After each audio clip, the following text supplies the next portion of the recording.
భవిసాయి చాలా టైం అయింది, నువ్వు ఎలా చదవట్లేదు, తిన్నావు కదా, కాసేపు పడుకో. నిద్ర రావట్లేదా?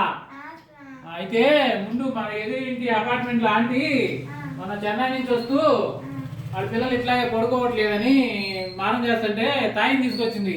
అది తినగానే వెంటనే పిల్లలకు పెట్టమంటావు నీ కూడా? తింటావా?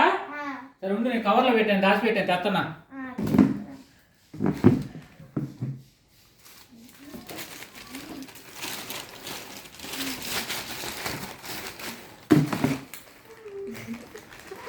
పడుకో పడుకో, చాలా చాలా చాలా చాలా పడుకో, చాలా పడుకో.